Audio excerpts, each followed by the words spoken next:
One final dance, and one guest who'll never leave the floor. Welcome to Mystery Parlour. I am your host, Axen. I love seeing this community grow. Tell me where you're tuning in from. Hearing from you makes this journey unforgettable. Let's begin. It had been generally conceded that nothing disagreeable could possibly occur in the assembly rooms on a Thursday.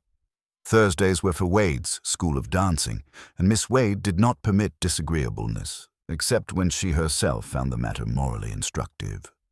It was her policy, as she liked to tell parents and older men, to cultivate grace on the polished floor and fortitude off it.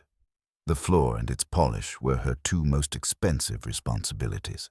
The town of Flaxborough, which often composed itself into a picture whenever anyone mentioned market town charm to outsiders, poured a select share of its middle-aged into the assembly rooms on Thursday nights.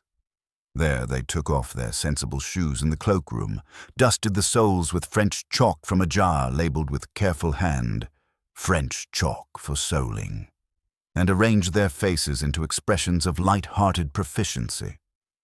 Then they danced in small loops past the French windows, the municipal curtains, and the cheval mirror Miss Wade had placed at right angles so that everyone might see themselves as society intended.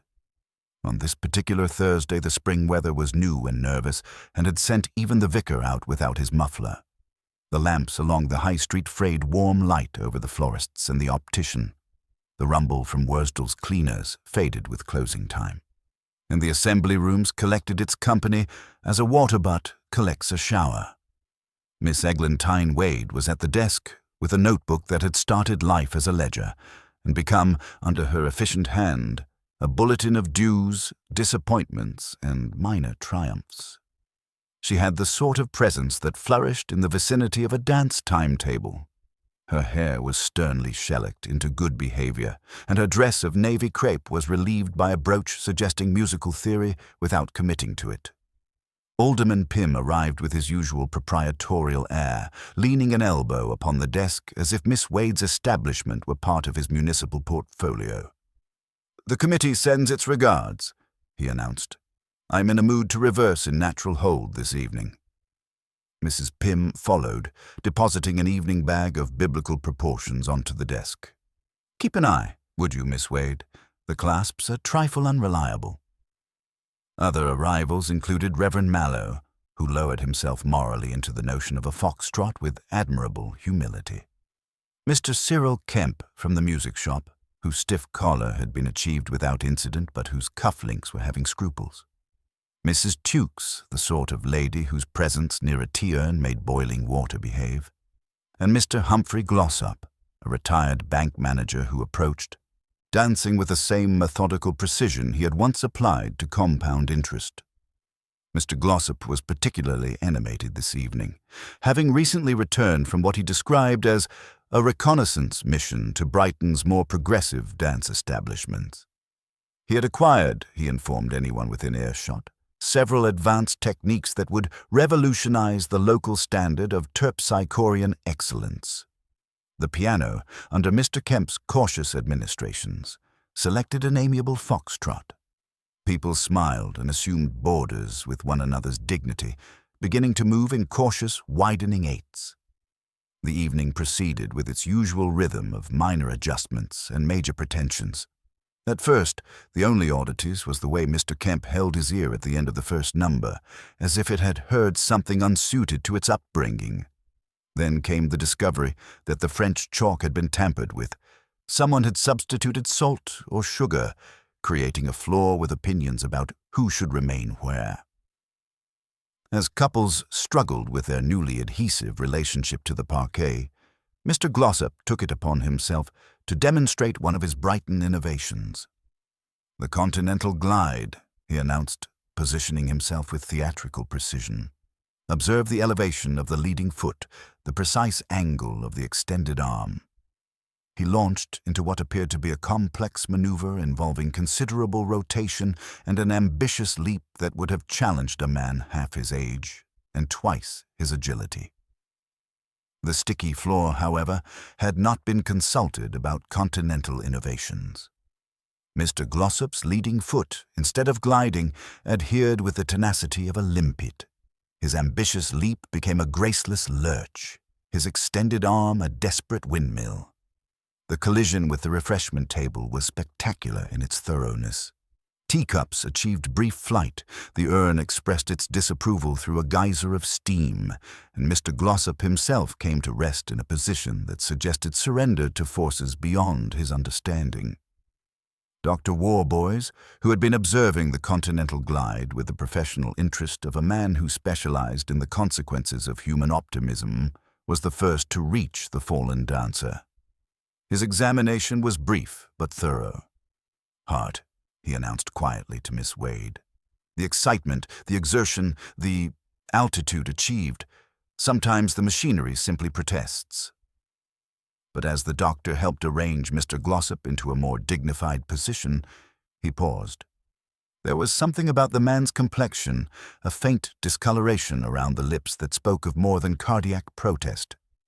He said nothing to the gathering crowd, but his expression suggested that Mr. Glossop's final dance might have involved a partner more sinister than the continental glide. The evening concluded with the sort of subdued efficiency that small towns deploy when faced with mortality in inappropriate venues. Mrs. Pym's bag, which had gone missing during the chaos, was discovered beneath the overturned refreshment table.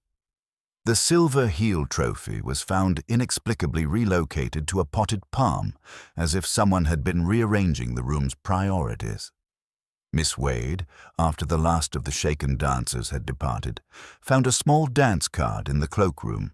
Not one of her own, but a plain rectangle bearing a pencil sketch of a foot in a pointed shoe, with a chain about the ankle leading nowhere. She placed the card in her desk drawer, next to the evening's other mysteries, and reflected that Thursdays might require revision of their disagreeable policy. Some streets away, Inspector Purbright finished his evening tea and noted in his diary that the Poultry Committee's new regulations seemed remarkably comprehensive. He had not yet heard about Mr. Glossop's continental adventure, but morning would bring its own revelations, and with them the gentle unraveling of what appeared to be a very English sort of murder. The assembly room settled into darkness, their floor finally free of both dancers and opinions, while somewhere in Flaxborough's respectable streets, someone reflected with satisfaction that certain innovations were best discouraged permanently. Inspector Purbright received the news of Mr. Glossop's demise in the manner that Flaxborough preferred to deliver its more serious communications, wrapped in the comfortable routine of morning tea and accompanied by Sergeant Love's conscientious attention to municipal protocol. "Complaint from Miss Wade about interference with her dancing supplies, sir," Love announced, settling his notebook with the precision of a man who believed in the proper order of catastrophe. "Also, Mr. Humphrey Glossop deceased at the assembly rooms last evening. Dr. Warboys has expressed certain reservations." Purbright closed the Poultry Committee minutes with the regret they deserved, and regarded his sergeant with the patient attention of a man accustomed to receiving disaster in installments. "The supplies first, Sidney. They appear to have played a supporting role." "French chalk, sir. Or rather, what was represented as French chalk but proved to be granulated sugar. Created considerable adhesion between dancer and floor, according to Miss Wade's account." "And Mr. Glossop's reservations?" "Those would be Dr. Warboys' reservations about Mr. Glossop, sir. Something regarding the gentleman's complexion suggesting alternatives to natural expiration." By 9:30, the news had achieved the sort of circulation that would have impressed the town's more ambitious gossips. Mrs. Pym, over her morning coffee, had received a breathless account from her neighbor, who had it from the milkmen, who had heard it from Mrs. Tukes during her early expedition to the baker's. The information traveled through Flaxborough's established channels with the efficiency of a well-maintained postal system, gathering embellishments and interpretations at each transfer point. Mrs. Tukes, encountered by Purbright outside Bowker's bakery, provided the civilian interpretation with her characteristic attention to social detail. "Such a shock, Inspector." Poor Mr. Glossop was quite evangelical about his continental methods. He'd made rather pointed observations about our local techniques being somewhat traditional. Had he indeed? Purbright inquired, noting the way Mrs. Tukes adjusted her shopping basket when discussing the deceased's ambitions. Oh yes, quite insistent about elevation to modern standards. He'd returned from Brighton with what he described as revolutionary approaches to ballroom technique. Miss Wade bore his enthusiasm with admirable restraint, though I suspect her patience was being tested. The conversation continued with Mrs. Tukes, providing a detailed inventory of the previous evening's social dynamics, including Mr. Glossop's rather theatrical demonstrations and the various reactions of his fellow dancers to his innovations. She possessed the sort of memory that catalogued community events with the precision of a court stenographer. At the assembly rooms, Miss Wade received Purbright with the composed dignity of someone accustomed to managing minor crises while maintaining institutional standards. The morning light revealed the previous evening's chaos with unforgiving clarity: overturned chairs, scattered sheet music, and a dark stain on the parquet where the tea urn had expressed its final protest. Mr. Glossop was most enthusiastic about sharing his recent acquisitions, Miss Wade explained, leading Purbright to examine the French chalk jar. Her tone suggested that enthusiasm, while admirable in principle, required careful supervision in practice. He'd attended several establishments in Brighton and returned with what he described as revolutionary techniques. The jar sat in mute testimony to the evening's sabotage. Purbright shook a small quantity into his palm and regarded the crystalline grains with the attention of a man reading evidence. "Sugar," he observed quietly. "Common granulated sugar. The effect on the floor would have been quite pronounced." "Indeed," Miss Wade agreed. The dancers found themselves rather more attached to the parquet than dancing technique generally recommends. She produced the mysterious dance card from her desk drawer, its pencil sketch of the chained ankle somehow more unsettling in the daylight. This was discovered in the cloakroom after the evening concluded. "Not one of mine.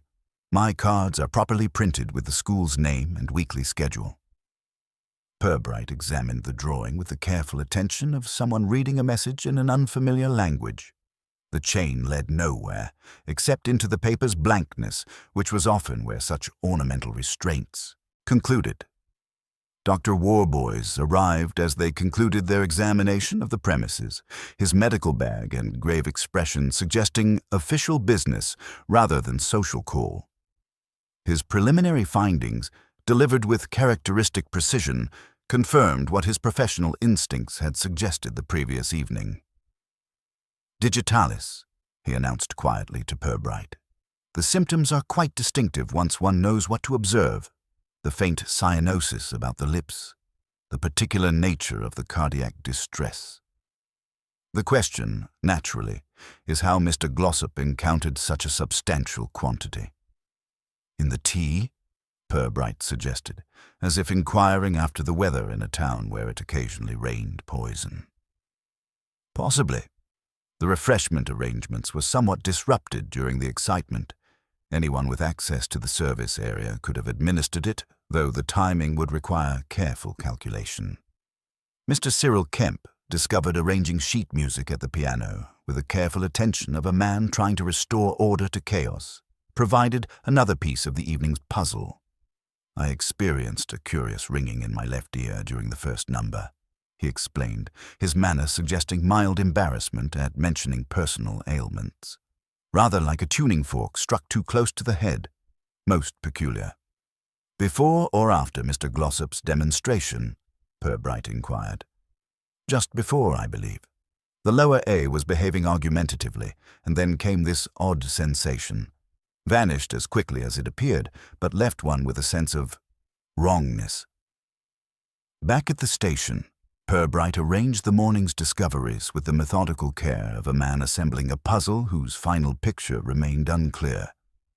The sugar substitution, the mysterious dance card, Mr. Kemp's auditory disturbance, and Dr. Warboy's medical concerns formed a pattern that suggested deliberate mischief rather than accidental misfortune. Sergeant Love, having completed his inventory of the previous evening's attendees, reported that Mrs. Pym's handbag had indeed been recovered from beneath the overturned refreshment table, its clasp having demonstrated the moral weakness Miss Wade had mentioned. The Silver Heel trophy's brief residence in the potted palm remained unexplained, though Love had noted it in his report, with the thoroughness of a man who believed in documenting all anomalies, however decorative. As the morning progressed toward its inevitable conclusion in lunch and afternoon tea, Purbright reflected that Flaxborough had once again demonstrated its capacity for transforming the ordinary into the extraordinary. Someone had attended Miss Wade's dancing class with murder in mind, armed with sugar, digitalis, and a peculiar sense of theatrical timing. The question now was which of the evening's dancers had possessed both the opportunity and the inclination to send Mr. Glossop on his final, fatal glide. Inspector Purbright approached the afternoon's inquiries with the methodical patience of a man who understood that truth, like good tea, required proper steeping time. The morning's discoveries had provided a foundation of facts that now required the sort of careful construction that transformed evidence into understanding. Sergeant Love accompanied him with his notebook and the resigned expression of someone prepared to document whatever peculiarities Flaxborough's citizens might reveal about their Thursday evening entertainments. Their first destination was the assembly rooms, where Mr. Blount, the hall-keeper, was administering to the parquet floor with the devoted attention of a man whose professional reputation depended upon maintaining surfaces suitable for both municipal dignity and terpsichorean ambition. He paused in his labors to regard the visitors with the mild injury of someone whose morning had been disrupted by the lingering effects of other people's catastrophes. "Sticky as treacle it was last night, Inspector," Mr. Blount explained, patting the floor with the familiarity of long acquaintance. "Had to dust it down with proper talc this morning. Miss Wade likes it French, but we're back to English chalk now. Can't have the dancers adhering to the parquet like they're part of the furniture." Purbright examined the infamous French chalk jar, now restored to its cupboard sanctuary, and noted the faint, crystalline residue that clung to its rim with the persistence of evidence. The substitution was discovered how? First couple took their positions for the foxtrot and found themselves rather more committed to their location than dancing generally requires. Mr. Blount replied with the satisfaction of a man whose professional instincts had been vindicated. "I always said that cupboard wanted a proper lock, but Miss Wade believed in trusting people's better nature." It was while examining the Silver Heel trophy's temporary residence among the palm fronds that Purbright made his first significant discovery of the afternoon. The soil around the plant's base contained a fine dusting of granular crystals that caught the light with the unmistakable glitter of granulated sugar. Someone had used the decorative foliage as a convenient repository for disposing of evidence. "Curious place to scatter sweetening," Purbright observed, collecting a small sample in his handkerchief. "Rather suggests someone with access to both the supplies and an intimate knowledge of the room's geography." Mr. Blount nodded with the grim satisfaction of a man whose suspicions about human nature had been confirmed. "There's always someone who thinks they know better than the arrangements. After-class folk, lingering about with their gloves and their consciences. I lock the main doors and do my rounds, but there's usually a body or two finding reasons to stay behind." The vicar, encountered in the church vestry where he was arranging parish notices with theological precision, provided his account of the evening's events with the thoughtful consideration of someone accustomed to examining human nature in all its manifestations. His recollection of the evening's sequence proved particularly valuable regarding the timing of various incidents. "I confess I declined the sugar in my tea," Reverend Mallow explained, his tone suggesting that Lenten discipline extended to all forms of unnecessary sweetening. Mr. Glossop, however, approached refreshment with the same enthusiasm he brought to his continental innovations. He took his tea after his demonstration, I believe, which proved most unfortunate timing. The Reverend had also noticed what he described as a faint sound like a whistle for dogs during the evening's proceedings, which Mr. Kemp, when consulted, attributed to his pitch pipe misbehaving during a particularly argumentative passage from the lower register. The lower A was being quite obstinate, Mr. Kemp explained with the embarrassment of a musician whose equipment had betrayed him publicly. The pitch pipe may have expressed its opinion rather more audibly than intended. Most unprofessional. Alderman Pym received Purbright in his municipal office with the measured dignity of someone whose civic responsibilities extended to all matters occurring within the borough's boundaries. His account of the evening emphasized his role as a concerned observer of public entertainment standards. Mr. Glossop had been rather evangelical about his Brighton acquisitions, Pym explained, adjusting his chain of office with unconscious authority. The Continental glide involved considerable elevation and what I can only describe as acrobatic pretensions. Miss Wade bore his enthusiasm with admirable restraint, though I sensed certain professional reservations. Mrs. Pym, encountered later at their red brick semi, provided a more detailed social analysis of the evening's dynamics. Her observation proved particularly significant regarding the refreshment arrangements. I did notice Miss Wade near the tea urn just before the second number, she reported, her tone carrying the precision of someone who catalogued social interactions with professional thoroughness. She appeared rather vexed about something. Mr. Glossop had been offering rather pointed suggestions about her posture earlier in the evening, not the sort of advice that encourages gratitude. The matter of her handbag's mysterious journey beneath the refreshment table remained unexplained, though Mrs. Pym confirmed that only a small bottle of lavender cologne appeared to have gone missing during its adventure. Mrs. Doble, who maintained Mr. Glossop's lodgings with the spotless efficiency of someone who regarded cleanliness as a moral imperative, received Purbright in her front parlour with the suppressed triumph of a landlady whose standards had outlasted her tenant's ambitions. He was a man who liked to make an impression, she explained, leading Purbright to examine the deceased's quarters. Ties arranged in boxes and hair pomade from Brighton establishments, but no medicine bottles that I ever noticed. He kept a small flask, but claimed spirits made one complacent, which he certainly wasn't. The writing desk yielded 2 postcards from Brighton dance establishments, their contents suggesting that Mr. Glossop's evangelical approach to ballroom reform had encountered resistance in other venues as well. One, from a Madame Laurette's Academy of Terpsichorean Excellence, expressed regret that Mr. Glossop had been misunderstood by parochial tastes and encouraged him to persevere in his mission to elevate local standards. The second postcard proved more intriguing, another example of the mysterious ankle chain sketch, this one tucked inside a dance supply catalogue. Mrs. Doble could not identify its sender, though she recalled Mr. Glossop's reaction upon discovering it.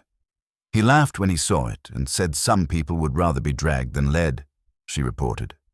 Seemed to find it amusing rather than threatening, though I thought it rather peculiar myself. As the afternoon progressed through its sequence of interviews and revelations, Purbright began to discern the outline of what appeared to be a community divided by questions of artistic standards and social precedents. Mr. Glossop's missionary zeal for continental innovation had encountered the sort of polite but determined resistance that English market towns deployed when faced with unwelcome suggestions for improvement. The substitution of sugar for French chalk demonstrated both intimate knowledge of the dancing school's arrangements and a theatrical sense of timing that transformed simple sabotage into dangerous mischief. The digitalis suggested more serious intent. Someone had attended Thursday evening's entertainment with murder carefully planned and precisely executed. Miss Wade's apparent distress near the tea urn, combined with Mr. Glossop's pointed criticisms of her professional methods, suggested tensions that extended beyond mere artistic disagreement. The timing of the poisoning, administered approximately 30 minutes before the fatal demonstration, indicated someone with detailed knowledge of both the evening's schedule and the victim's habits. The logistics of the evening's arrangements provided multiple opportunities for mischief. The refreshment area, accessible to anyone familiar with the assembly room's layout, had been managed according to established routine that relied upon mutual respect rather than security measures. The French chalk supplies, secured only by a simple latch, represented an invitation to anyone with both access and inclination. As evening approached and Flaxborough settled into its familiar rhythm of tea and early retirement, Purbright reflected that someone among Thursday evening's dancers had transformed Mr. Glossop's continental ambitions into his final performance. The question now was which of the evening's participants had possessed both the knowledge and the motivation to orchestrate such a precisely timed tragedy. The answer, he suspected, lay somewhere in the intersection of wounded pride, professional rivalry, and the sort of personal grievance that flourished beneath the carefully maintained respectability of English market town society. Tomorrow would bring fresh inquiries and, perhaps, the sort of revelation that transformed suspicion into certainty. Sergeant Love, closing his notebook with the satisfaction of a man who had successfully documented the day's discoveries, observed that Flaxborough's citizens seemed remarkably well informed about one another's business for people who claimed to value privacy. "Indeed, Sidney," Purbright replied, contemplating the evening's accumulation of small betrayals and large resentments. "It's often the most respectable communities that harbor the most interesting secrets." By Friday morning, the case against Miss Wade had arranged itself with a sort of administrative tidiness that made Chief Inspector Lees feel confident about his department's efficiency. Sergeant Love presented the accumulated evidence with the satisfaction of a man who had successfully reduced complex human motivations to manageable categories. "Professional jealousy, sir," Love announced, consulting his notes with practiced authority. Miss Wade had motive. Mr. Glossop's criticisms were undermining her reputation. Opportunity, complete access to both the chalk supplies and refreshment arrangements, and means, her position near the tea urn at the crucial moment when the digitalis must have been administered. The logic possessed compelling simplicity. Miss Wade's 37 years of managing Flaxborough's ballroom ambitions had been challenged by Mr. Glossop's evangelical enthusiasm for continental innovation. His pointed suggestions about her teaching methods, delivered with the tactless fervor of the recently enlightened, provided clear motive for resentment that might have curdled into something more dangerous. Alderman Pym arrived at the station before lunch, his civic authority preceding him like morning fog. He settled into the visitor's chair with the deliberate weight of someone carrying municipal responsibility. "This business requires swift resolution, Inspector," Pym announced, adjusting his chain of office with unconscious authority. "The committee cannot have Flaxborough's reputation compromised by prolonged uncertainty. Miss Wade presents a logical conclusion: professional rivalry, wounded pride, access to the means of mischief. The magistrates appreciate cases that don't require elaborate explanations." Purbright received this administrative wisdom with the patient attention of someone accustomed to translating bureaucratic efficiency into investigative thoroughness. "Indeed, Alderman, we are pursuing the matter with appropriate diligence." "Well then," Pym continued, warming to his theme, "surely the evidence points quite directly. The woman had every reason to discourage Mr. Glossop's innovations, and the means were readily available. A tidy conclusion would serve everyone's interests." Purbright's afternoon visit to the assembly rooms found Miss Wade preparing for the evening's beginners' class, with her characteristic attention to proper arrangements. Her composure upon receiving news of her emerging status as prime suspect suggested either remarkable self-control or genuine innocence. "I confess Mr. Glossop's suggestions were rather presumptuous," she acknowledged, adjusting chairs with military precision. His Brighton experiences had convinced him that our local methods required comprehensive revision. "However, Inspector, I've managed dance instruction for 37 years without resorting to homicide when faced with criticism." Her account remained consistent, though she added a detail that had escaped earlier attention. Mr. Glossop was quite particular about his refreshments. He preferred his tea without milk, unusual for a gentleman of his generation, and complained that our sugar lacked what he termed crystalline purity. He favored a finer grain, apparently a continental preference acquired during his recent travels. It was while examining the cloakroom more thoroughly that Purbright made his most significant discovery of the afternoon. A faint but persistent fragrance lingered among the coats. Lavender, precise as a signature. Miss Wade, when questioned, confirmed she never used lavender cologne. "It suggests surrender," she explained with characteristic directness. The connection to Mrs. Pym's missing cologne bottle assumed new significance.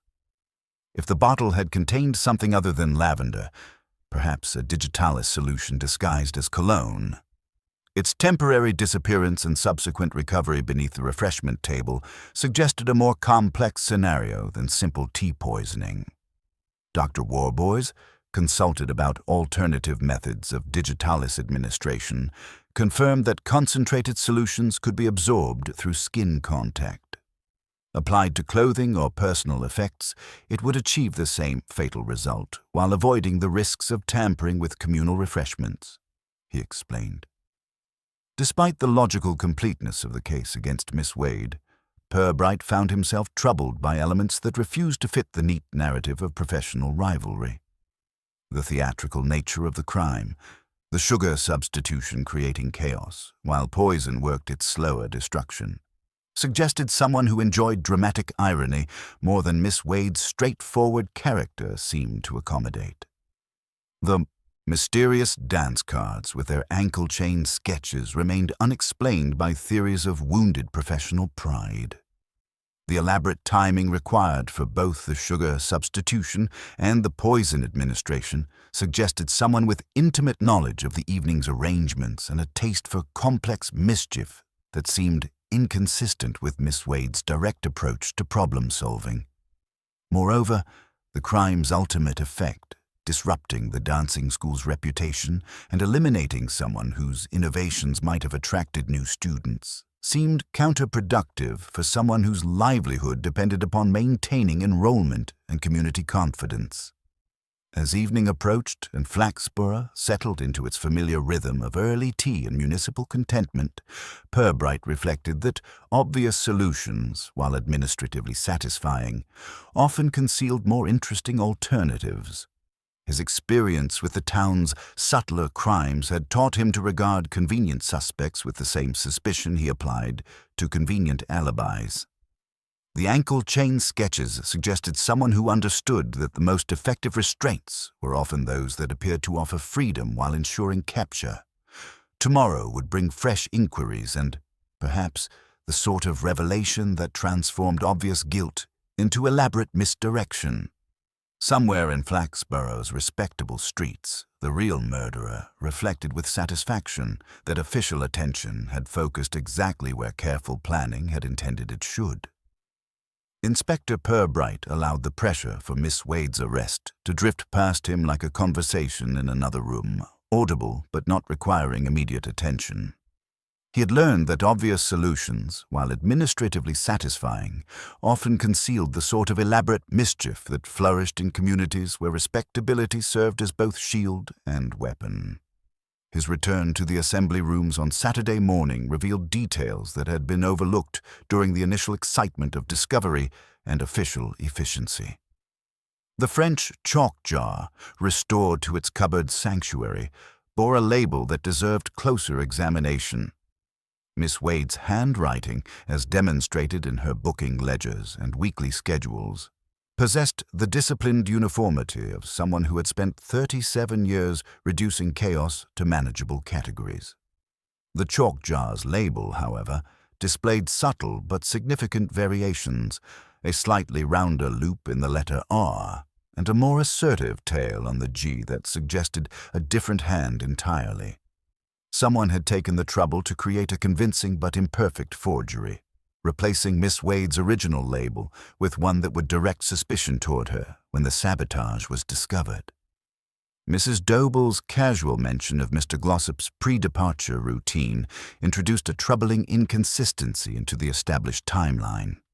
The deceased gentleman, she confirmed, had been most particular about preparing his dancing shoes with genuine French chalk before leaving his lodgings on Thursday evening. Always dusted his soles proper-like, Mrs. Dobell explained with the authority of someone who had observed the ritual repeatedly. Said continental techniques required proper preparation. I heard him in his room Thursday evening going through his usual arrangements. This revelation suggested that Mr. Glossop had arrived at the assembly rooms already equipped to navigate the sabotaged floor with relative ease. The sugar substitution, rather than targeting him specifically, appeared designed to create chaos that would affect everyone except the intended victim. Someone had anticipated the floor's treacherous condition and ensured Mr. Glossop would be protected from its immediate effects, at least long enough for the digitalis to complete its more permanent work. Saturday afternoon brought Mrs. Tukes to the station with information she had initially dismissed as peripheral to the larger tragedy. Her account of the Silver Heel trophy's mysterious relocation proved more significant than its apparent triviality suggested. The trophy was moved during the first musical interlude, she reported with the precision of someone accustomed to cataloguing social events for later analysis. Not during the confusion after poor Mr. Glossop's collapse, but earlier, when most attention was focused upon the refreshment arrangements. More significantly, Mrs. Tukes had observed a small paper tucked beneath the trophy's base, another example of the mysterious ankle chain sketches that had been appearing throughout the investigation. The paper had been retrieved by someone during the chaos following Mr. Glossop's dramatic finale, suggesting a system of communication between parties unknown. The trophy's placement among the palm fronds appeared deliberate rather than accidental, a symbolic statement about the value of traditional ballroom excellence. Someone had taken considerable risk to make an artistic point, transforming simple murder into theatrical commentary. Dr. Warboy's detailed analysis of Mrs. Pym's recovered lavender cologne revealed traces of digitalis concentrated to lethal strength.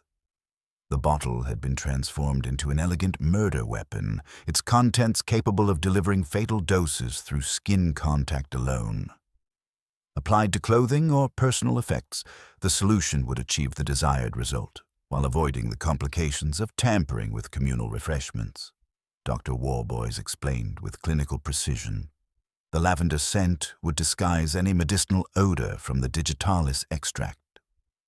The method required intimate knowledge of Mrs. Pym's habits, her tendency to leave her handbag unattended, the unreliable clasp that facilitated tampering, and her regular use of cologne that would mask the poison's presence. Someone had studied the dancing class participants with the thoroughness of a naturalist observing specimens. Mr. Blount's observation about the trophy's placement provided crucial insight into the murderer's psychology. Seemed like someone was making a point, he had noted with the practical wisdom of someone who understood that objects didn't relocate themselves without human intervention. The connection between the Silver Heel trophy, symbol of traditional ballroom excellence, and the ankle chain sketches suggested someone who viewed Mr. Glossop's continental innovations as a form of artistic imprisonment rather than liberation. The phrase Mrs. Dobell had reported, "Some people would rather be dragged than led," took on new significance when considered alongside the symbolic elements of the crime.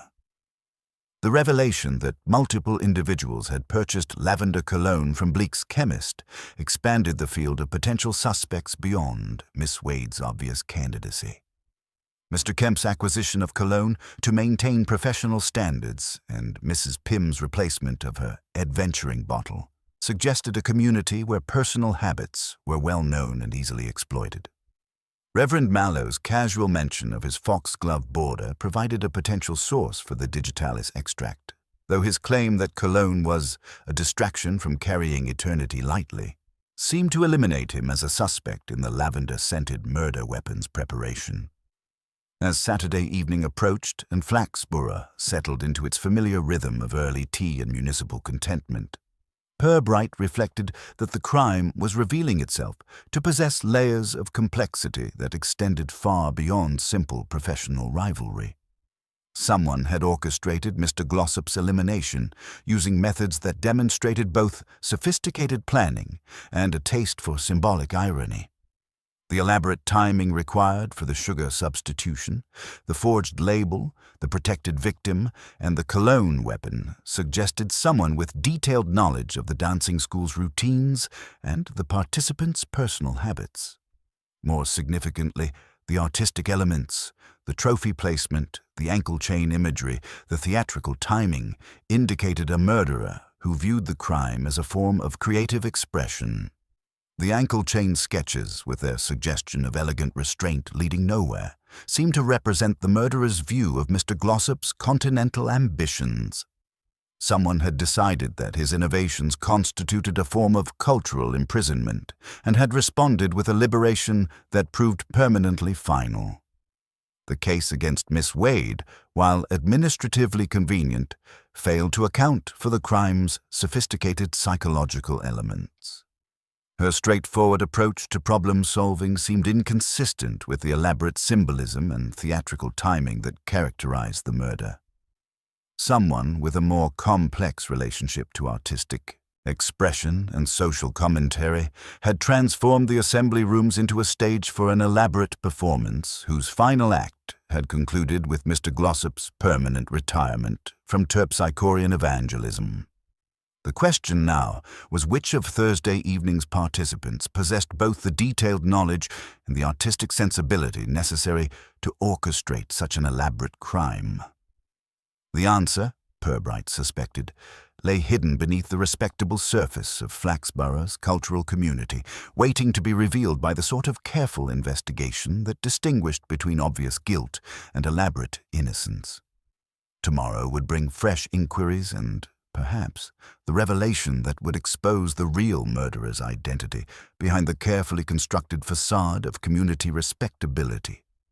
Someone had attended Miss Wade's dancing class with murder in mind, armed with sugar, digitalis, and a sophisticated understanding of how to transform simple crime into complex art.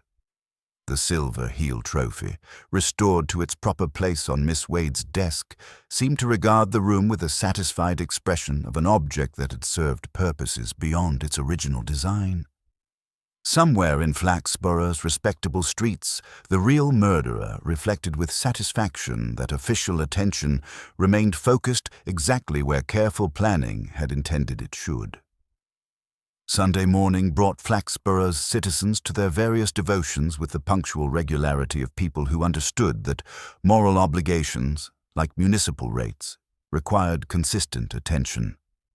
Inspector Purbright, observing the congregation's arrival at St. Lawrence from his position near the War Memorial, noted the subtle adjustments in social dynamics that had occurred since Thursday evening's tragedy.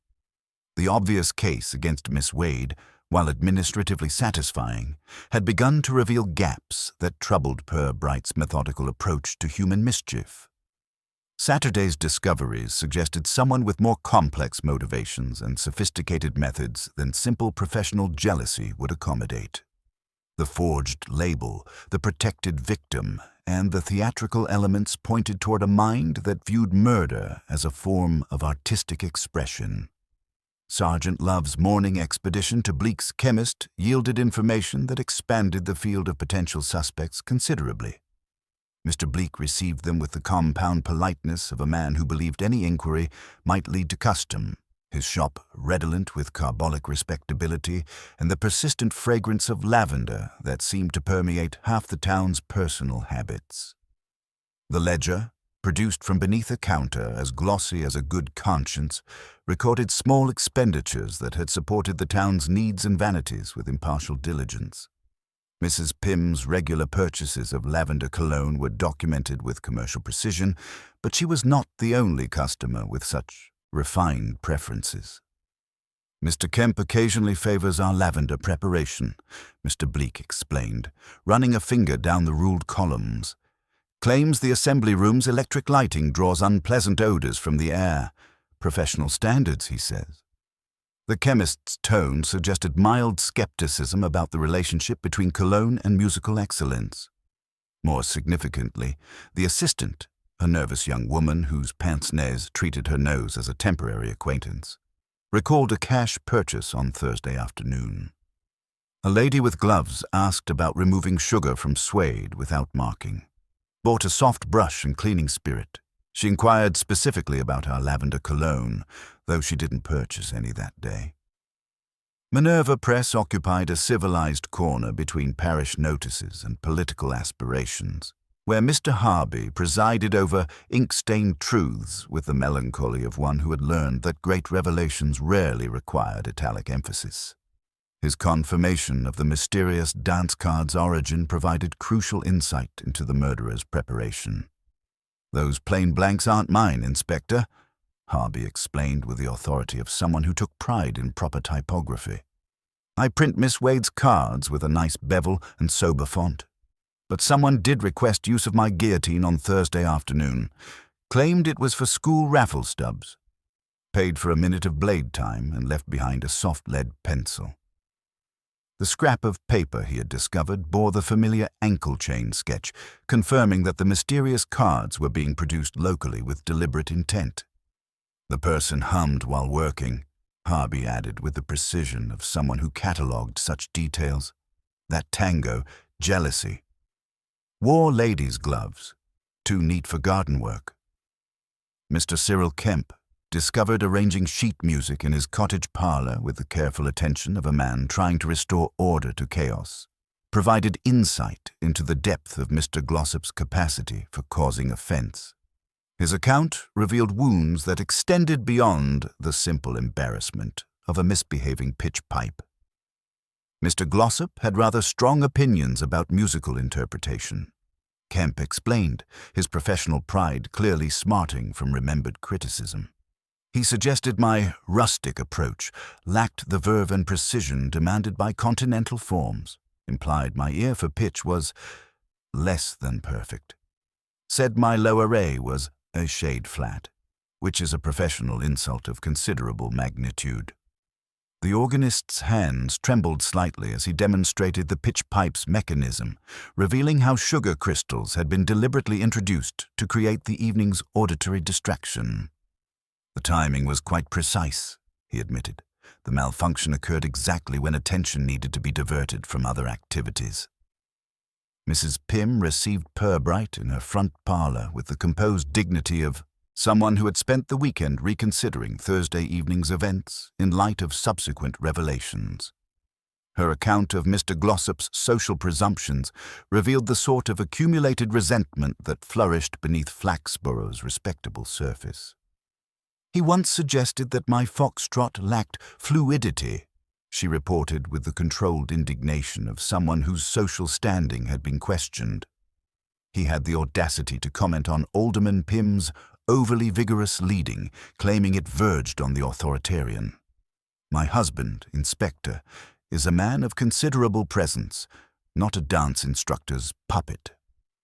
More significantly, Mr. Glossop had ventured opinions about the alderman's prized flower show, describing its arrangements as possessing rather provincial charm. In a community where the annual horticultural display represented the pinnacle of civic achievement, such criticism constituted a serious social offence. Mr. Blount, the Assembly Room's hall-keeper, provided perspective from someone who had observed the deceased's critical tendencies from a working man's viewpoint. His account, delivered while tending his small allotment, revealed the breadth of Mr. Glossop's capacity for giving unwelcome advice.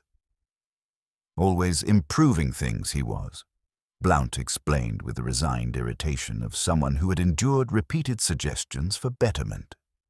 "Said my French chalk wasn't fine enough, Miss Wade's music was pedestrian, even tried to tell me how to prune my roses.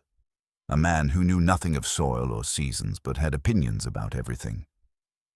The hall-keeper's observation about Mr. Glossop's habit of inspecting the chalk jar, holding it to the light, examining its contents with theatrical attention, provided insight into how the deceased's perfectionism had created opportunities for sabotage while simultaneously irritating those responsible for maintaining his exacting standards. As Sunday evening approached and Flaxborough settled into its familiar rhythm of early tea and moral reflection, Purbright reflected that Mr. Glossop's evangelical enthusiasm for improvement had created a web of interconnected grievances that extended throughout the community's cultural establishment. Each criticism, while individually minor, had contributed to a cumulative sense that the deceased viewed Flaxborough's traditions as inadequate to his elevated standards.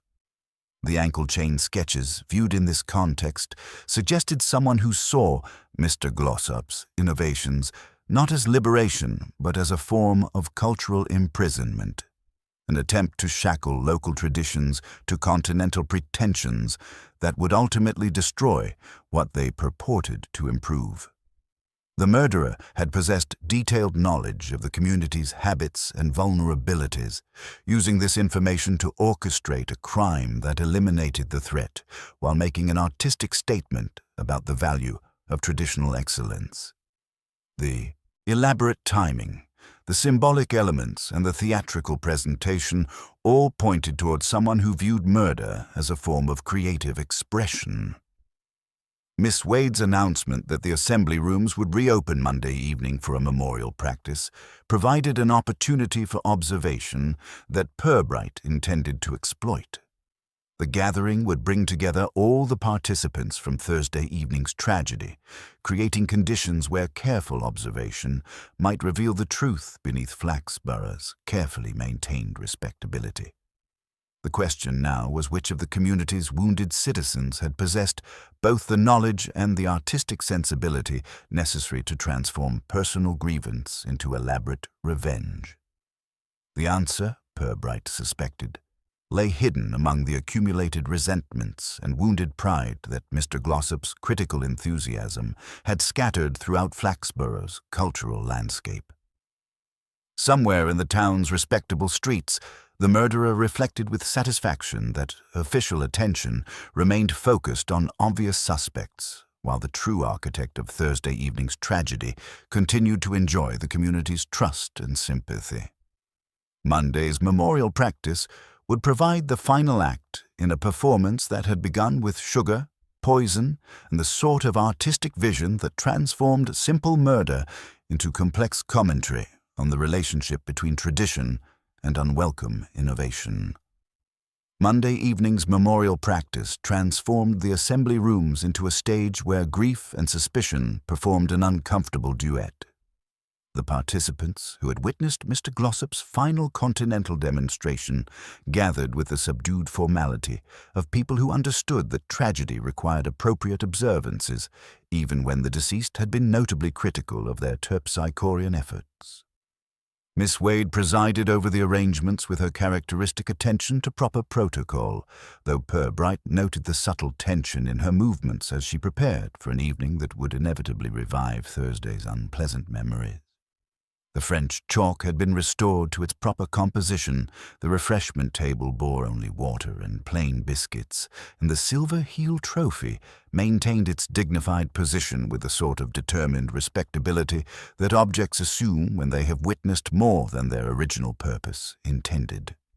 The air, usually vibrant with the promise of rhythmic grace, now held a hushed tension, as if the very parquet itself remembered Mr. Glossop's final involuntary slide. Alderman Pym arrived with suitable gravity, consulting his watch with the precision of a man whose civic duties extended even to the timing of grief. Mrs. Pym clutched her handbag with uncharacteristic tightness, casting furtive glances at the refreshment table as if expecting further treachery from the tea-urn. Mr. Kemp, at the piano, played a mournful waltz with delicate precision, his earlier professional indignation momentarily subdued by the occasion. Even Reverend Mallow, usually buoyant in his spiritual duties, seemed weighed down by the evening's melancholy.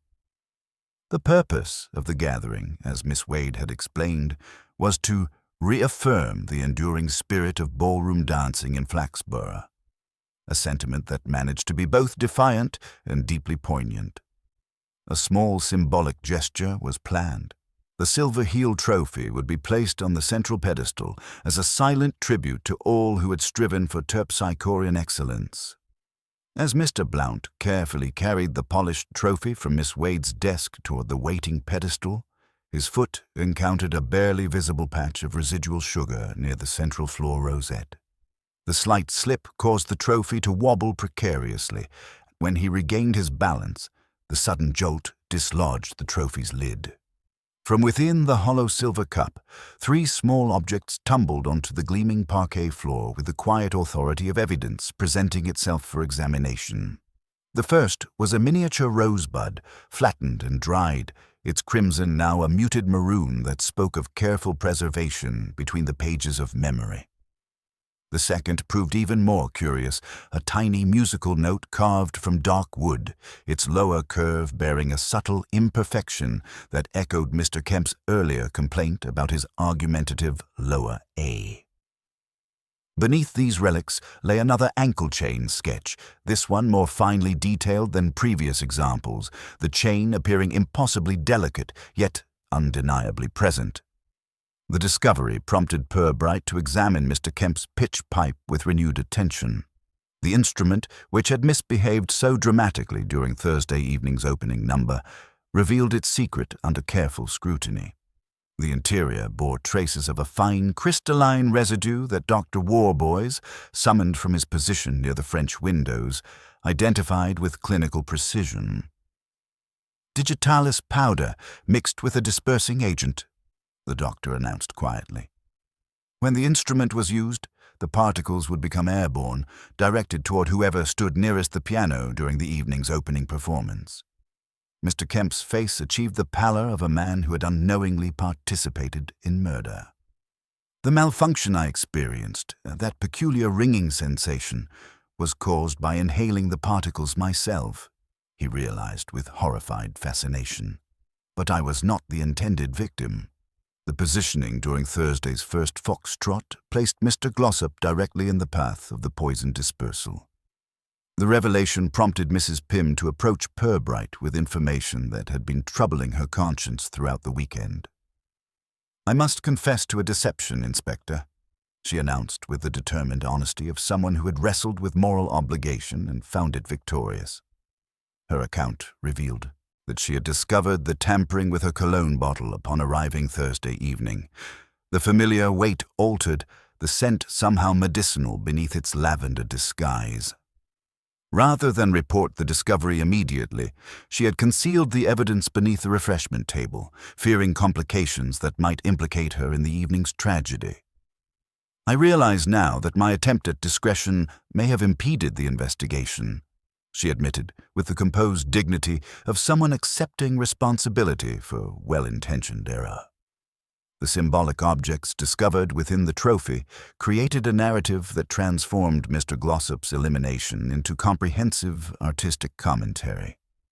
The rosebud pointed toward Mr. Blount's wounded pride over unwelcome gardening advice. The imperfect musical note resonated with Mr. Kemp's professional humiliation. The ankle chain sketch suggested someone who viewed the deceased's innovations as elegant imprisonment rather than liberation. Purbright examined each item with the careful attention of someone reading messages written in an unfamiliar but increasingly comprehensible language. The placement within the silver heel trophy, symbol of traditional ballroom excellence, represented a sophisticated mind at work, one that found expression in precise symbolic gestures rather than crude revenge. The evening's revelations systematically eliminated several obvious suspects while revealing the sophistication of the real murderer's planning. Miss Wade's straightforward character seemed inconsistent with the elaborate symbolism that characterized the crime's artistic elements. Mrs. Pym's confession demonstrated her innocence of the actual poisoning despite her involvement with the tampered cologne. Mr. Kemp's role as unwitting accomplice, rather than deliberate murderer, became clear through his genuine horror at discovering his instrument's lethal modification. The precision required to convert a pitch pipe into a poison delivery system suggested someone with detailed knowledge of both the device's mechanics and its users' habits. As the memorial practice concluded with a sort of subdued dignity that Flaxborough deployed when faced with tragedy requiring appropriate observances, Purbright reflected that the murderer possessed an artistic sensibility that extended beyond simple revenge into the realm of cultural commentary. The ankle chain imagery, the symbolic positioning of evidence, and the theatrical timing all pointed towards someone who viewed Mr. Glossop's elimination not merely as the removal of an irritating critic, but as a statement about the value of traditional excellence threatened by continental pretension. The discovery of the murder weapon, ingeniously concealed within a musical instrument and activated by the victim's proximity to its user, demonstrated planning that extended far beyond spontaneous anger or professional jealousy. Someone had studied the dancing class participants with the thoroughness of a naturalist observing specimens, noting habits, positions, and vulnerabilities with scientific precision. The symbolic framework suggested a mind that viewed the crime as artistic expression, transforming simple murder into complex commentary on the relationship between tradition and unwelcome innovation. The murderer had attended Miss Wade's dancing class with both poison and artistic vision, creating a performance whose final act had concluded with Mr. Glossop's permanent retirement from terpsichorean evangelism. The question now was, which of the remaining participants possessed both the technical knowledge to weaponize a musical instrument and the artistic sensibility to create such an elaborate symbolic framework? The answer, Purbright suspected, lay hidden among the community's cultural establishment. Someone whose devotion to traditional excellence had been threatened by Mr. Glossop's critical innovations and who had responded with the sort of elaborate revenge that transformed murder into art. The assembly rooms settled into darkness, their floor finally free of both dancers and deception, while somewhere in Flaxborough's respectable streets, the murderer reflected with satisfaction that their artistic vision had achieved its intended effect. The Continental Glide had indeed led nowhere but down, and traditional excellence had triumphed over unwelcome innovation through the sort of permanent solution that only carefully planned murder could provide. Tomorrow would bring the final confrontation and, perhaps, the revelation that would expose the murderer's identity beneath the carefully constructed façade of community respectability. Inspector Purbright, who mistrusted revelations that arrived with theatrical timing, sat at his office window and watched Flaxborough settle into Tuesday morning with the relieved air of a community that had taken its memorial practice like a dose of moral medicine. The town's instinctive rebuilding of small habits over the rubble of small shocks pleased him. It was an aspect of human nature that suggested resilience beneath respectability. He reviewed the case in the quiet, without the assistance of Sergeant Love's conscientious punctuation. The murder had been conducted as if by someone writing commentary in the margins of a social register. There was principle, tradition offended by innovation, and there was footnote, ankle chains and trophies, and a musical note with a deliberate imperfection. The murderer, if such an artist could be called that without discourtesy, had set out not merely to end Mr. Glossop, but to annotate him.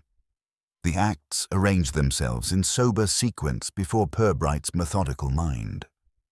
First, the dance cards, cut on Harby's guillotine by a person in ladies' gloves, humming Jealousy, with a sort of unconscious irony that suggested deep familiarity with the emotion. A hand careful enough to carry off small flourishes, indifferent to ink dust and unafraid of tidying other people's arrangements. Then the chalk jar, sugar introduced with forethought, and a forged label applied with an eye for imitation, but not for the way Miss Wade insisted on her capital letters. The potted palm had been recruited as both dustbin and symbol, its soil scattered with crystalline evidence of someone who understood that even disposal could carry meaning. During the first number, the pitch pipe converted into a bellows of bitter air through modifications that required intimate knowledge of musical mechanics. Later, the cologne, an elegant alternative should the musician's powder need reinforcement. Finally, the relics secreted in the silver heel trophy, a dried rose from Blount's prize border, a miniature note with its telltale flaw mocking Kemp's wounded professional pride, and the chain sketch as if tethering new dances to old indignations. It was less an alibi than a small sermon, delivered with the sort of precision that suggested someone who found expression through symbolic gesture rather than crude revenge. He considered, not for the first time, the tendency of careful people to over-illustrate their virtues.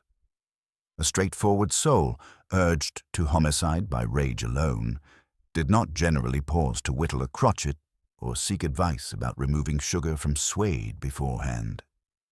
Mr. Bleak's assistant had remembered that particular inquiry, the sort one makes before committing mischief, not after discovering its consequences. The glove at Minerva Press and the glove in the chemist's were likely the same, ladies' gloves too neat for garden work, as Harvey had observed with the precision of someone who noticed such details. The image troubled him because it suggested someone whose respectability was so complete, so unquestioned, that they could move through Flaxborough's commercial establishments making murderous preparations while appearing to conduct ordinary business. Miss Wade wore gloves for municipal committees and funerals, but possessed the sort of straightforward character that would sooner scold a compositor than borrow his blade for clandestine purposes. Mrs. Tukes wore gloves as punctuation to social statements, though Purbright had never heard her hum anything beyond patriotic fragments. Mrs. Pym wore gloves because certain surfaces required the mediation of proper accessories, and there were several pairs in her hall stand, along with a ready supply of charitable explanations for unusual requests. The conversion of Mr. Kemp's pitch pipe into a delivery system for airborne digitalis required knowledge that extended beyond simple malice into the realm of mechanical ingenuity. The powder had been blended with a dispersant that would not cling over long, calculated to affect someone positioned precisely where Mr. Glossop habitually stood during opening numbers. Such geographical precision suggested a murderer who had attended Miss Wade's classes with the attentiveness of a surveyor, noting positions and movements with scientific thoroughness. The timing was equally sophisticated. The poisoned air released during the first foxtrot, when social protocol would place the victim in the path of musical instruction. Someone had studied the dancing school's choreography with the dedication of a military strategist, identifying vulnerabilities and exploiting them with lethal efficiency. What troubled Purbright most was the crime's comprehensive nature. Not merely the elimination of an irritating critic, but a statement about the relationship between tradition and unwelcome innovation. The ankle chain imagery suggested someone who viewed Mr. Glossop's continental enthusiasms as elegant imprisonment rather than liberation, a perspective that required sophisticated understanding of both artistic symbolism and social dynamics. The murderer had possessed detailed knowledge of the community's cultural activities, from Blount's horticultural pride to Kemp's musical sensitivities, from Mrs. Pym's personal habits to the assembly room's practical arrangements. Such comprehensive intelligence suggested someone deeply embedded in Flaxborough's social fabric. Not an outsider seeking revenge, but an insider defending threatened values. There was, too, the matter of access and opportunity. The crime required someone who could move freely through the assembly rooms, the commercial establishments, and the community's social spaces without arousing suspicion. Someone whose presence at Minerva Press, Bleak's chemist, and the dancing school would be so unremarkable as to escape particular notice. The murderer had transformed ordinary social interactions into opportunities for lethal preparation, using the community's trust and familiarity as camouflage for elaborate mischief. They had attended Miss Wade's dancing class, with both poison and artistic vision, creating a performance whose final act had concluded with Mr. Glossop's permanent retirement from terpsichorean evangelism. Purbright rose and examined the wooden note that lay in its evidence envelope, a small curl of dark timber with the flaw that mimicked Kemp's musical grievance. There was a faint burr at the cut, as if the knife had been sharp on one stroke and less precise on the return. He remembered, without meaning to, the tiny whittlings he had once noticed on a particular window-sill, evidence of someone who gave shape to idle moments with careful blade work. He disliked the picture that began to form because it was so very tidy, and tidy pictures often proved to be portraits of the wrong person. Better, then, to ask a question that would provoke the careful brushstrokes to run, to create conditions where precision might reveal itself through nervous imperfection. In the morning, he would request that Miss Wade convene her committee ladies and such gentlemen as still considered themselves connected with cultural standards. He would bring the silver-heeled trophy, deliberately unpolished, and ask with mild apology who could help restore it to its proper dignity for the funeral service the council proposed. While hands and tempers busied themselves with familiar tasks, he would observe how different people approached the restoration of symbolic objects. Simultaneously, he would send Sergeant Love to Minerva Press with a message for Harby to place in the window, a polite notice that a small sketch and pencil had been found and could be reclaimed upon proper identification. People who enjoyed creating marginalia disliked leaving their signatures in other people's establishments, and the right person might feel compelled to retrieve evidence of their artistic endeavors. If the guilty party failed to reveal themselves through these gentle provocations, there remained the matter of the shoes. Someone had made careful study of sugar's effect on suede. Someone who had planned not to be caught with telltale white residue on their dancing footwear.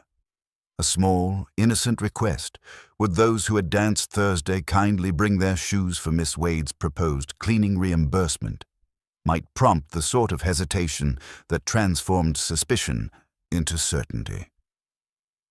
He closed the window as Flaxborough's church clock made its gentle claim on the morning hour.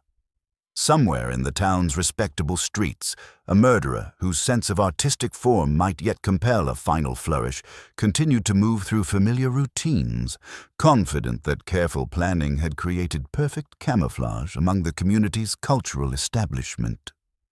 Murderers who annotate their crimes cannot resist the neat concluding line, Purbright reflected with faint satisfaction.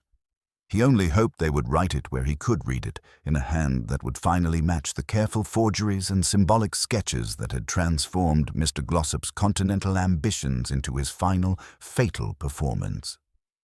The question now was whether Flaxborough's most respectable citizen would prove capable of maintaining their artistic composure when faced with the sort of polite but persistent inquiry that had a way of revealing truth beneath the most carefully maintained façades.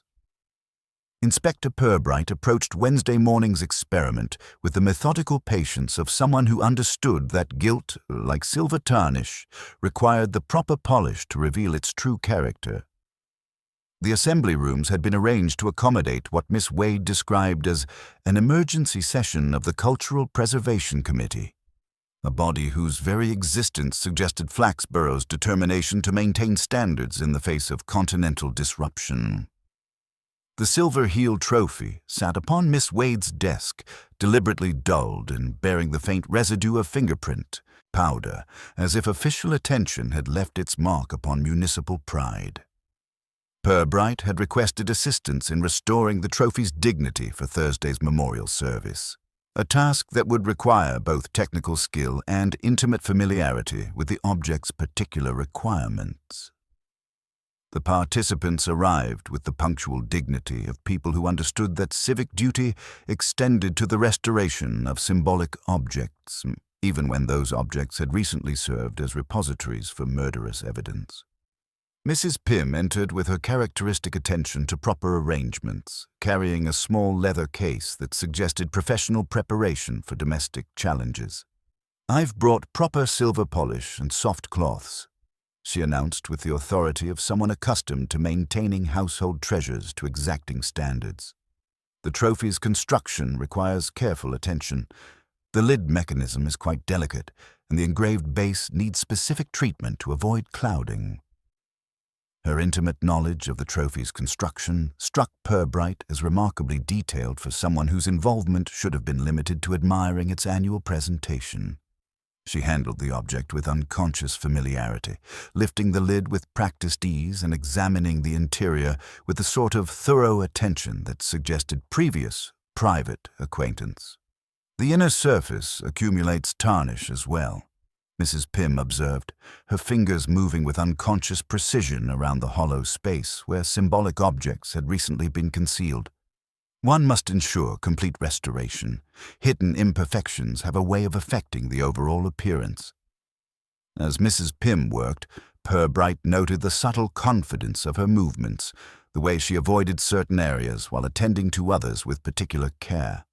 When her cloth encountered the precise spot where the dried rosebud had been hidden, her hand paused for the briefest moment, barely perceptible, but enough to suggest muscle memory recognizing a familiar hiding place. "You have considerable experience with silver restoration," Purbright observed with mild appreciation. "One learns proper technique through necessity," she replied, her tone carrying the composed authority of someone who had spent years maintaining domestic standards. "The alderman's civic duties require us to entertain frequently. Silver must reflect municipal dignity." Mrs. Tukes, observing from her position near the French windows, offered her own expertise. "Mrs. Pym's standards are quite exacting. I've often admired her attention to detail. She notices imperfections that escape ordinary observation." The comment, delivered with social precision, carried undertones that suggested Mrs. Tukes understood exactly what sort of imperfections might concern someone with guilty knowledge to conceal. Sergeant Love's arrival with news from Minerva Press provided the second element of Purbright's carefully orchestrated test. The notice regarding the found sketch and pencil had attracted precisely one response: a telephone inquiry from someone claiming to represent a committee lady who had discovered items missing after the memorial service. The caller was quite specific about the sketch's details, Love reported with characteristic precision. "Mentioned the ankle chain drawing and inquired whether the pencil bore any identifying marks. When I described the soft lead and asked for the caller's name, the line went dead rather abruptly." Mrs. Pym's reaction to this news proved illuminating. Her polishing motion faltered slightly, and she reached for her handbag with the sort of automatic gesture that suggested checking for missing items. How unfortunate that someone should lose personal belongings during such a solemn occasion, she murmured, though her tone carried more concern than the situation seemed to warrant. Miss Wade's announcement regarding the cleaning reimbursement for damaged dancing shoes created the third test of the morning's strategy. Most participants responded with the cheerful cooperation of people who had nothing to conceal beyond ordinary scuff marks and the residual effects of properly applied French chalk. Mrs. Pym's response, however, suggested careful consideration of implications that extended beyond simple reimbursement for cleaning expenses. "I fear my shoes may require replacement rather than restoration," she explained with composed regret. "The sugar created such adhesion that the suede may be permanently marked. Professional examination might reveal damage beyond repair." The suggestion that her shoes required replacement rather than cleaning implied damage so extensive that expert scrutiny might reveal evidence she preferred to avoid. Someone who had sought advice from Bleek's chemist about removing sugar from suede would understand exactly what sort of traces dancing shoes might retain after an evening of carefully planned mischief. As the morning's tests proceeded, Purbright observed how Mrs. Pym's responses created a pattern that distinguished guilty knowledge from innocent cooperation. Her intimate familiarity with the trophy's construction, her nervous reaction to news about the sketch inquiry, and her reluctance to submit her shoes for professional examination formed a profile consistent with someone who had used all three objects in the commission of elaborate murder. When Purbright casually mentioned that silver often retained traces of cologne long after application, Mrs. Pym's hand trembled slightly as she polished the trophy's rim. The faint fragrance of lavender that rose from her cleaning cloth seemed to carry memories of more sinister applications than simple household maintenance. The morning's final revelation came when Mrs. Pym, reaching for a fresh cloth, inadvertently knocked her handbag to the floor.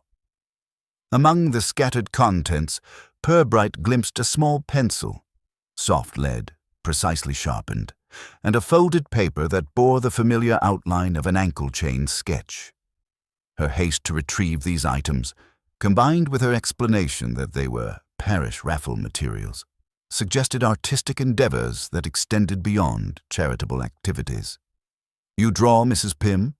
Purbright inquired with the mild interest of someone making polite conversation.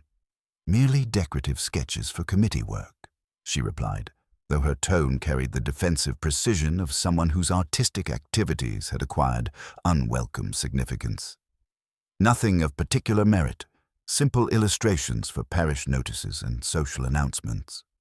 As the committee session concluded and the participants departed with varying degrees of satisfaction regarding their civic contributions, Purbright reflected that Mrs. Pym had revealed herself through the very precision that had made her crime so elaborate. Her intimate knowledge of the evidence, combined with her nervous responses to the morning's gentle provocations, created a comprehensive case for her role as the crime's artistic architect.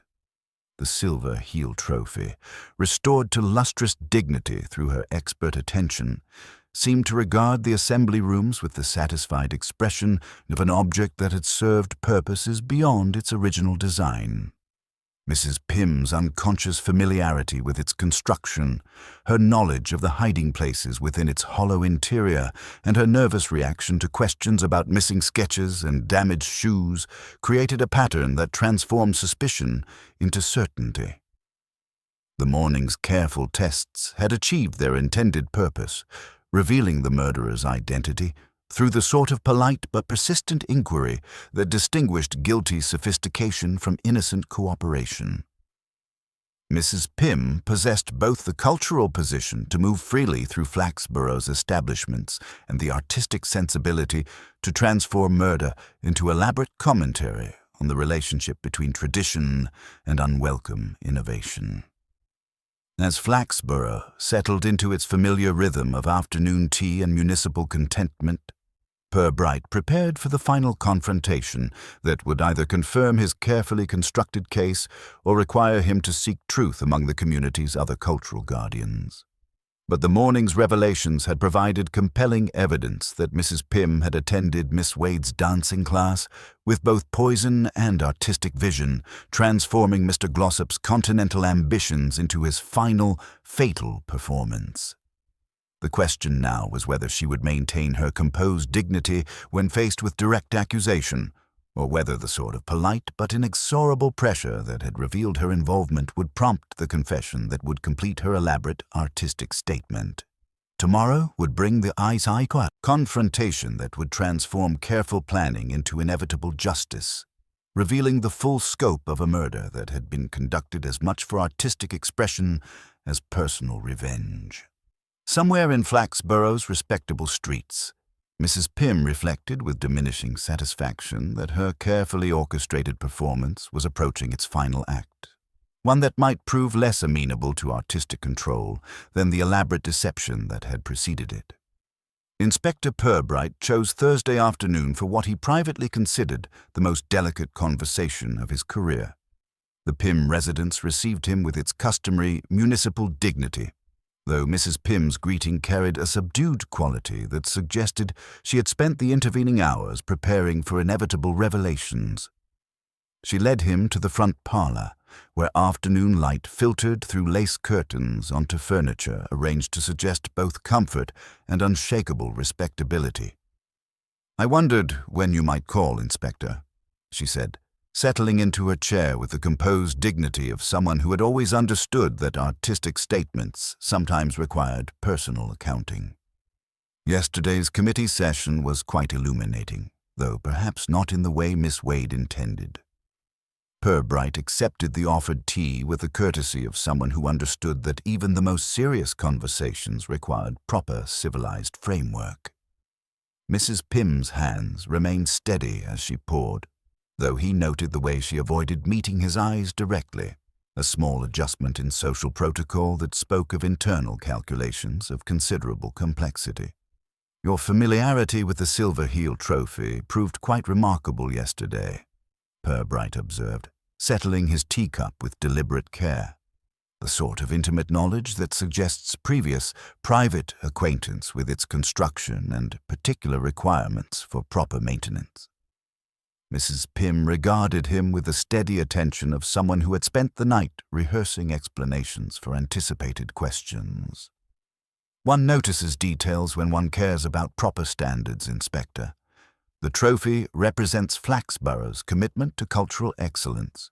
It deserves appropriate attention. Indeed, Purbright agreed mildly. Though your knowledge extended to rather specific details, the precise location where tarnish accumulates, the delicate mechanism of the lid, and most particularly, the way certain areas require careful avoidance during polishing. Areas where, perhaps, small objects had been temporarily concealed. He produced the wooden musical note from his pocket, placing it on the small table between them with the careful attention of someone presenting evidence for examination. The workmanship is quite precise, though the deliberate flaw suggests someone who understood Mr. Kemp's particular sensitivities regarding musical perfection. Mrs. Pym's composure, so carefully maintained, showed its first hairline crack. Her fingers moved unconsciously in small carving motions as she regarded the note, muscle memory revealing the sort of practiced skill that had created its precise imperfection. "I've always found woodwork soothing," she admitted with quiet dignity that carried undertones of artistic pride. Small projects that occupy the hands, while the mind considers larger questions. The alderman often remarks on my attention to detail. The digitalis required considerable preparation as well, Purbright continued, his tone maintaining the conversational quality of someone discussing domestic arrangements. Converting Mr. Kemp's pitch pipe into a delivery system demonstrated both technical ingenuity and intimate knowledge of musical mechanics. Mrs. Pym's response came with the matter-of-fact precision of someone acknowledging obvious facts. The alderman's garden includes several foxglove borders. One learns about plant properties through necessity. The extraction process requires patience, but the results are quite effective when properly applied. Her explanation proceeded with methodical detail, revealing planning that had extended over weeks. The dance cards cut during charitable visits to Minerva Press, the cologne bottle modified during routine shopping expeditions, the sugar substitution accomplished during her regular early arrivals for committee meetings. "You understand, Inspector, that this was never about personal animosity," Mrs. Pym continued, her tone carrying the earnest conviction of someone explaining necessary sacrifice. "Mr. Glossop represented a threat to everything we valued. His continental pretensions would have corrupted our young people, destroyed our traditions, reduced our cultural life to mere imitation of foreign fashions." The depth of conviction in her voice revealed the moral certainty that had transformed personal grievance into elaborate revenge. She had viewed herself not as a murderer, but as a cultural guardian, defending traditional excellence against unwelcome innovation through methods that matched the sophistication of the threat. "The ankle chain sketches," Purbright observed, suggested someone who viewed Mr. Glossop's innovations as elegant imprisonment rather than liberation. "Continental methods would have destroyed everything we had worked to build," she replied with passionate conviction. Someone had to defend what mattered. Each element was chosen for its symbolic significance. The crime itself was less important than the statement it made about defending traditional values against those who would destroy them through misguided innovation. Mrs. Pym's account revealed the crime's comprehensive artistic framework. The silver heel trophy had served as both repository for symbolic evidence and statement about the value of traditional excellence. The dried rosebud from Blount's garden, the imperfect musical note mocking Kemp's wounded pride, and the ankle chain sketches had been carefully selected to create narrative that transformed murder into cultural commentary. "I knew that someone of your intelligence would eventually recognize the pattern," she admitted with composed dignity. "The artistic elements were intended to survive discovery, to ensure that the message would be understood even after the messenger was silenced." As Purbright rose to perform the formal requirements of justice, Mrs. Pym accepted the handcuffs with the dignity of someone who had always understood that artistic statements sometimes required personal sacrifice. Her final words, delivered with quiet conviction, summarized the moral certainty that had motivated her elaborate revenge. Traditional excellence required defense, Inspector. Someone had to ensure that Mr. Glossop's continental pretensions didn't destroy everything we had worked to preserve. The method was regrettable, but the principle was sound. The front parlour, with its carefully arranged furniture and municipal respectability, seemed to regard the proceedings with the sort of composed dignity that suggested even arrest could be managed according to proper social protocol. Mrs. Pym had transformed murder into art, and now she would face the consequences with the same sophisticated composure that had characterized her crime's elaborate execution.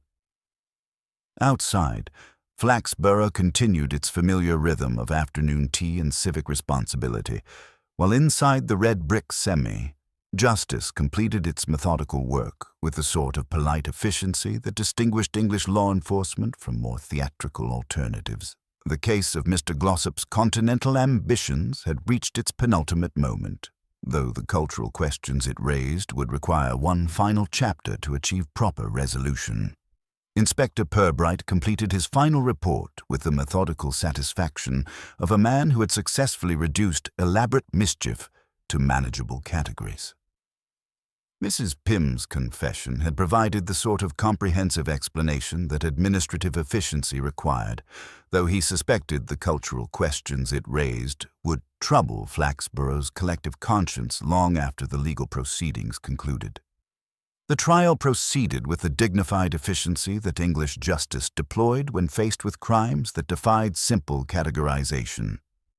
Mrs. Pym accepted her sentence with the composed dignity of someone who had always understood that artistic statements sometimes required personal sacrifice. Her final words to the court, that traditional excellence had required defense against continental corruption, were recorded in the official transcript with the sort of respectful precision that suggested even the clerk recognized the complexity of her motivations.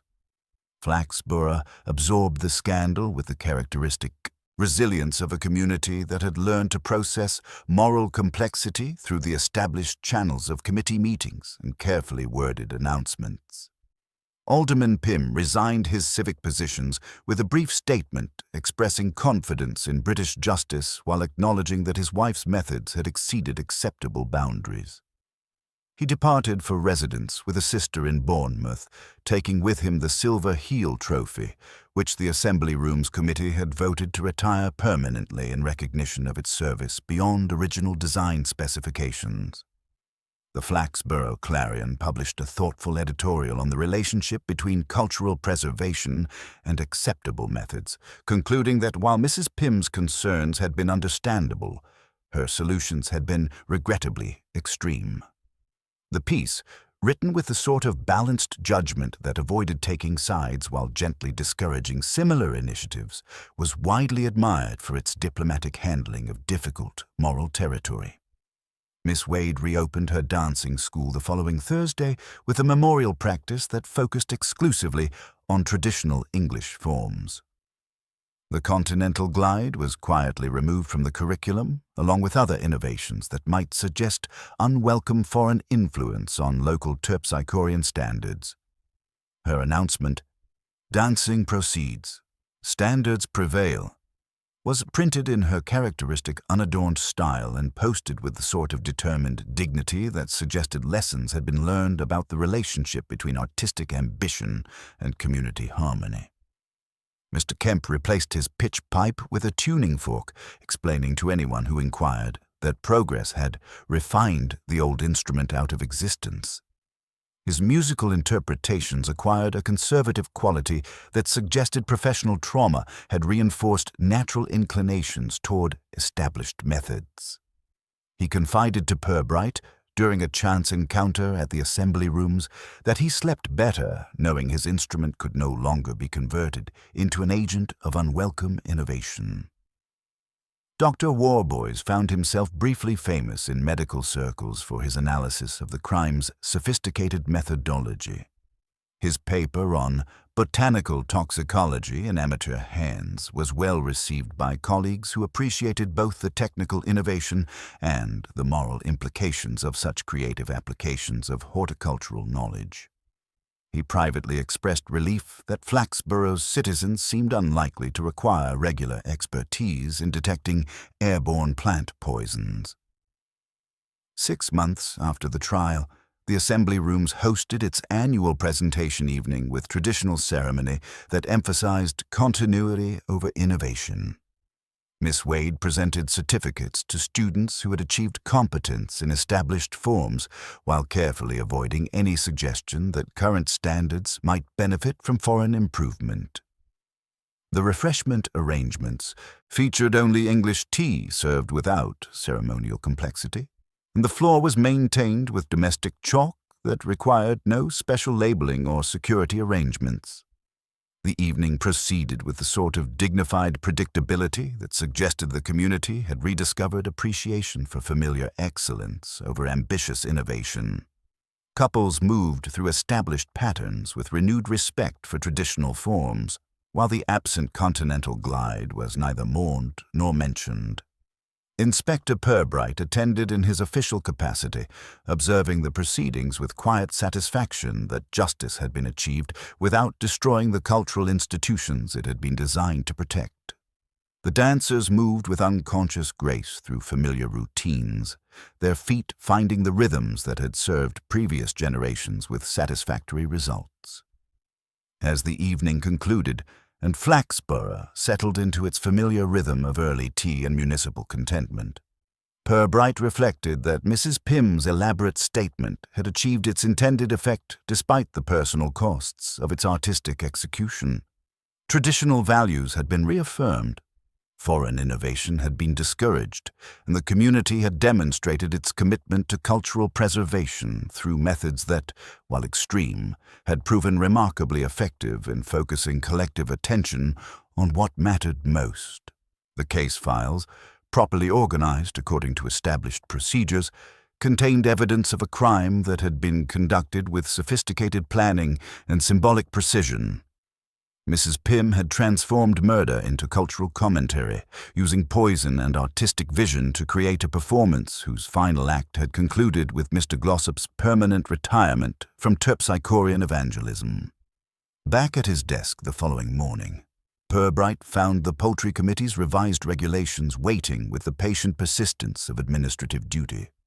The meticulous details of co-op specifications and egg-laying standards seemed refreshingly straightforward after a week of untangling the elaborate motivations that had transformed Thursday evening entertainment into permanent cultural commentary.